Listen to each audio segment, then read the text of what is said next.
by thanking the presenting sponsor of the All-State Sugar Bowl, or as Tiger would say, Sugar Bowl, in its 4th year of support. Coach Robinson is a legend in New Orleans, especially where his Tigers played the first college game at the Louisiana Superdome in 1975, and to this day, the Bayou Classic against Southern each year.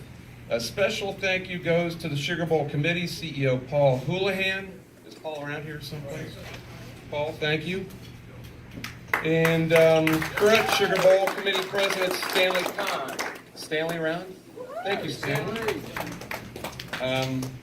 Stanley, we need you to say a few words, please. Get us started. Pass this around. All right.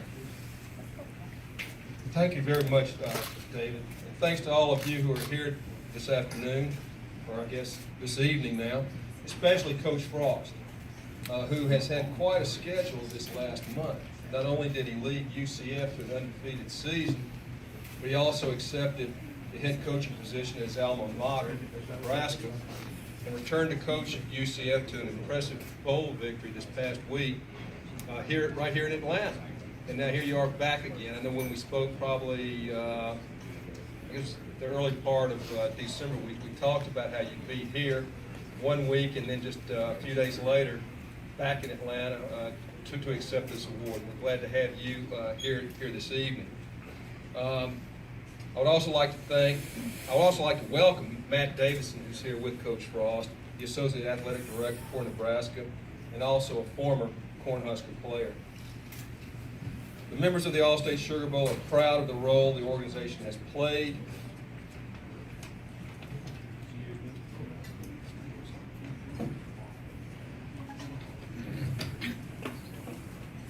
in college football over the decades. In our 84-year history, we've hosted 27 national champions, as well as 92 Hall of Fame players, 48 Hall of Fame coaches, and 18 Heisman Trophy winners. We're also honored to be a part of the college football playoff. In addition to hosting our second playoff semifinal this past Monday night, we will play a key part of the local organizing committee for the 2020 CFP National Championship to be played in New Orleans during January of 2020. The Bowl's involvement in college football at its highest level has allowed us to invest over $1.6 million in our community on an annual basis by sponsoring over 55 non-football events. These events, paired with our football game, have resulted in an economic impact of over $2.5 billion for New Orleans and Louisiana over the last decade alone. Once again, thanks to everyone here tonight, and thanks to the Football Writers Association and the Eddie Robinson family for partnering with us on presenting Coach Frost with this prestigious honor.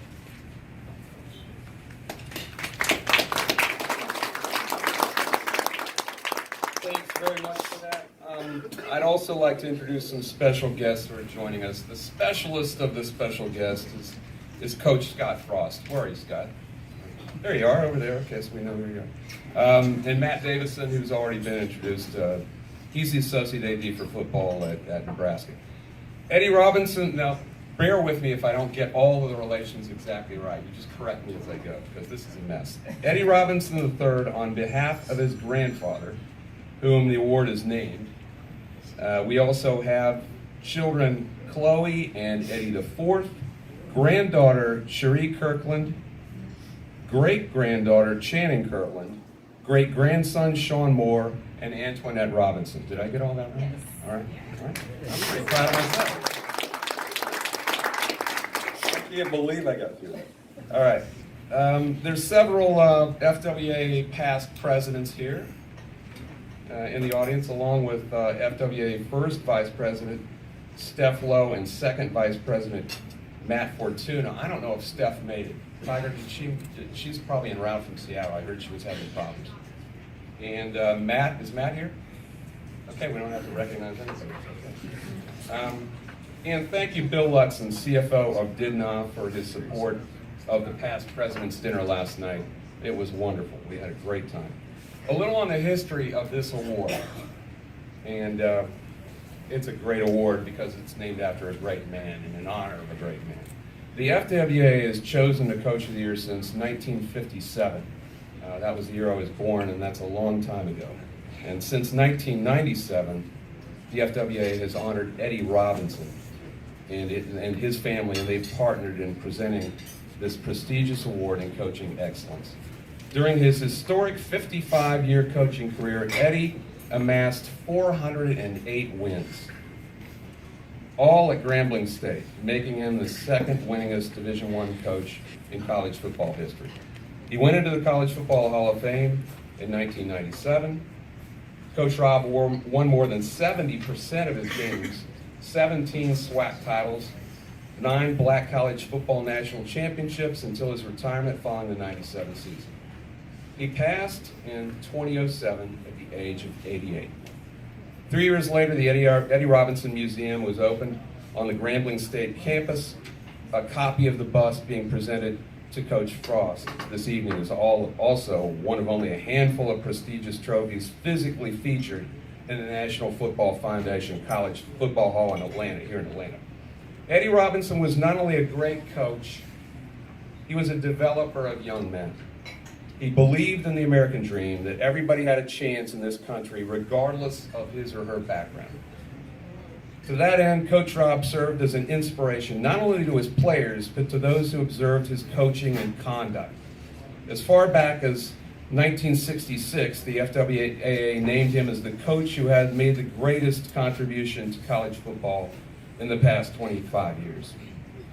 From the beginning, the FWAA Coach of the Year Award has celebrated the most acclaimed and influential coaches in college football. Listen to these names. Among those are a host of College Football Hall of Famers, soon to be Hall of Famers: Woody Hayes of Ohio State, Darrell Royal of Texas, John McKay of USC, Bob Devaney of Nebraska, Vince Dooley of Georgia, Lou Holtz of Notre Dame and Arkansas, Nick Saban of LSU and Alabama, Urban Meyer while he was at Utah, and many others. Those are some names, man. Those are some names you're in with now. Thanks to all of them for their hard work and dedication to the game of college football over the years and to the development of the sport. The 8 finalists for this year's award were nominated internally and placed on a ballot for a vote by the entire FWAA. The membership after the conference championship games. The other finalists were Bill Clark of UAB, Lane Kiffin of Florida Atlantic, Jeff Monken of Army, Lincoln Riley of Oklahoma, Kirby Smart of Georgia, Dabo Swinney of Clemson, and Jeff Tedford of Fresno State. And now I'd like to welcome Eddie Robinson III to the podium to share a few remarks. Eddie.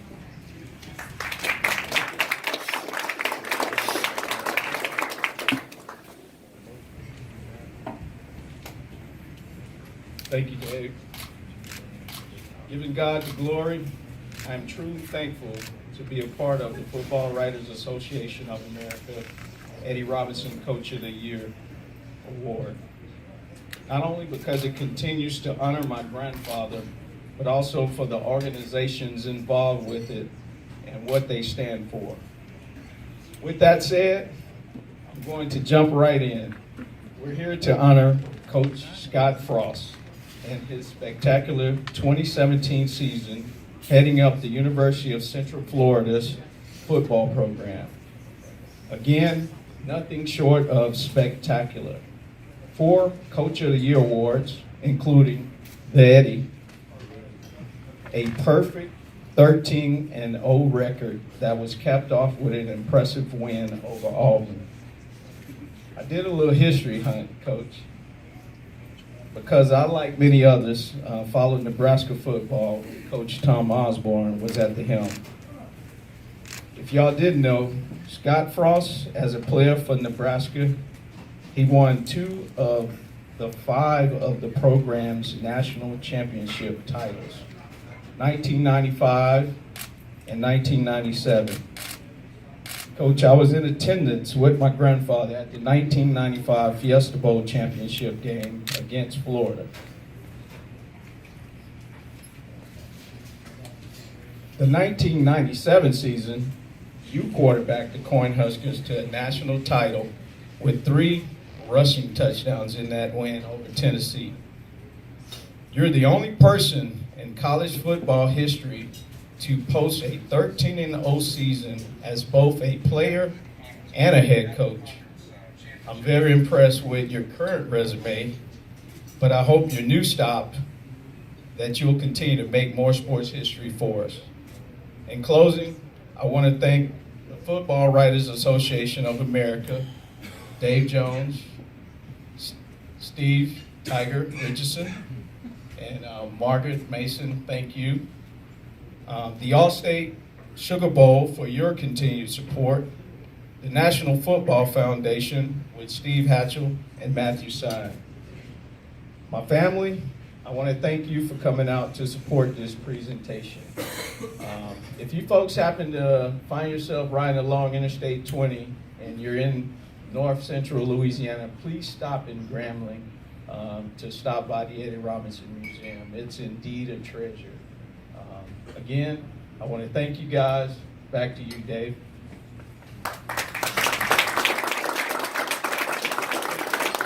Thank you, man. Thank you. And now it is my honor and pleasure to celebrate the winner of the 2017 Eddie Robinson Coach of the Year Award, UCF coach and future Nebraska coach, Scott Frost. Frost fashioned a 13-0 record in his second season in Orlando in 2017. The Knights were the only unbeaten team in the FBS after beating Auburn in the Peach Bowl. The season prior to Frost's arrival in Orlando from his post as Oregon's offensive coordinator, the Knights were 0-12. I mean, it's an amazing turnaround. In Frost's first season in 2016, the Knights finished 6-7 and played in the AutoNation Cure Bowl in Orlando after making dramatic improvements on offense and defense, and that set the stage for 2017 and the Knights' undefeated run to win the American Athletic Conference title. UCF led the FBS in scoring at 49.4 points per game with its UC Fast offense and was tied for second in the country in turnover margin at plus 1.25. I don't know, I've been doing this a long time. I don't know that I've seen a turnaround this quick and this dramatic in my 30 years in doing this business. You can compare it to Bill Snyder at Kansas State, to Gary Barnett at Northwestern. It's an amazing job, and Nebraska, I know, is really happy. Ladies and gentlemen, it is my honor and pleasure to present the 2017 Coach of the Year, the Eddie Robinson bust, to Scott Frost.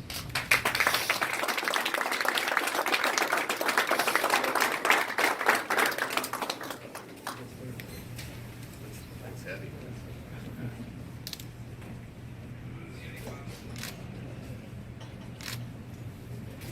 Pictures here.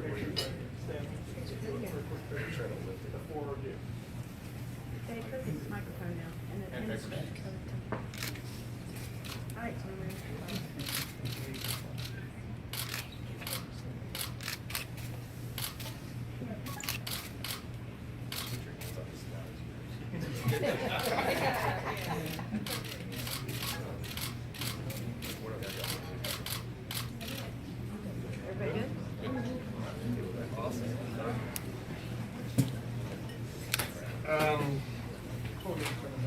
Oh, we're going to have a podium.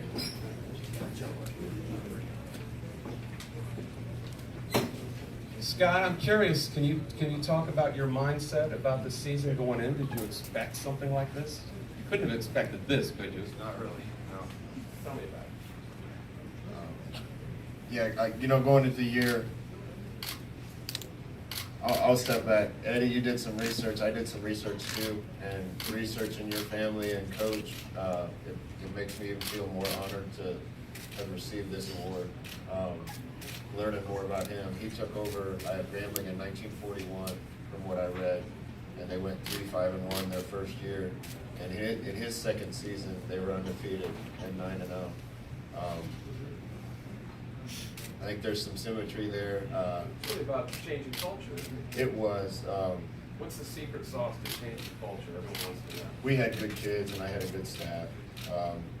I think maybe coming off this season, they'd come off before I got there, make kids more ready to buy into a new way of doing things. And this year we had 100% buy-in and a real team, and that made a difference. You know, what I thought was really interesting is that not only you wanted to coach your team's last game at UCF, but they really wanted to play for you. That was very obvious. And that could be a tricky situation. What was the dynamic there, you think? And why did you decide to coach it, and why did they play the way they played against Auburn? I'm not sure. I haven't gotten much sleep, so I'm not really sure what happened. You know, reading about Coach and knowing what I know about him, he was there for his players. And researching when he was there, I read that he coached other sports, that he was the band leader, that he was his cheerleader sponsor, that he lined the field himself. Being a coach is about sacrifice and making sure that people know you care about them, and sacrificing of yourself to help them. And I have a staff of coaches that did that. I think that led to the relationships we had with the players, and even with us departing, we were still one big family, and everybody was fighting for each other, and I couldn't be happier about the way it turned out. That is a pretty amazing game, that Auburn game. I think everyone will remember that a long time. Especially all the little guys, you know, who in this system, we could say that maybe you're a champion of some sort, you know, even if it wasn't exactly awarded. Tell us a little bit about the instrumental people in your life who've shaped your coaching career, and I'll let you go. Some more research I did. My senior year was 97, which I believe was his last year coaching. The first two people I'd say that influenced me were my parents. My dad, Larry, was a football player at Nebraska and a high school coach for 35 years. I got to meet your daughter, Chloe, who was the kicker at Mays High School for the varsity football team. My mother was an Olympian in '68, and then she coached high school football with the boys for 30 years. That's cool. They were the biggest influences in my life. And then Coach Osborne at Nebraska, who I know was friends with Eddie, was probably the biggest influence on me as a player, and then a lot of other guys that I was lucky enough to play for throughout my career. All right, well, I'm gonna get out of your way here and let you make a couple more remarks here. Scott Frost. Well, that was pretty much a lot of it. One thing I have to congratulate you on is, first of all, I've never had a bust before, so this will be my first one, but most trophies I see don't look anything like the person that they're supposed to look like, and whoever did that did an unbelievable job. I'd like to thank the Robinson family. This is truly an honor for me. I'd like to thank the Sugar Bowl and the committee. I've never played in a Sugar Bowl or been a part of a Sugar Bowl. Hopefully we can change that. My junior year at Nebraska, we were supposed to go, and we lost to Texas in the inaugural Big 12 championship, and Florida got to go instead of us and beat Florida State for a championship. But I'd like to get back to a Sugar Bowl someday. Thank you all for this. Like I said, researching Coach and watching this, just reading about the sacrifices that he had to make to do what he loved to do and to help young men. That's what this profession should be all about. We tried to make it about that at UCF, and it turned out really well for us. I hope that as long as I coach, I can embody some of the same principles that Coach Robinson obviously embodied, and I'll do everything I can to try to make that happen. He had an unbelievable career. I'm just getting started on mine, but it's truly an honor to be listed with some of the coaches who have won this award. I'd like to thank you personally, Eddie, for having me down here. It's my second time in Atlanta in a very short amount of time. Also like to thank you for choosing a coach that wasn't coaching at a Power 5 or a big-time institution. I know that's probably a hard decision to make. When Coach started coaching in 1941, from what I read, he didn't have an opportunity to coach a lot of other places and had to coach at a historically black college because of the environment in the country and around college football. There was a quote of his that I read that said, whatever level you're at and whatever league you're at, win there. I was at UCF, an unbelievable school, unbelievable institution, and even though I wasn't at an Alabama or Nebraska at the time, it's an honor for me to choose someone who spent their life at a lower level of college football doing what he loved and helping young men. And I think there's some symmetry there too, and I'd like to thank you for choosing a coach that isn't part of the Big Ten or the SEC to win this award. Again, I'm grateful for this honor and happy to be here, and want to thank everyone for choosing us. I'd also like to thank all my players at UCF and all the UCF family. We truly had some unbelievable individuals on our team, and the family atmosphere that was created there helped us accomplish what we accomplished. Thank you very much.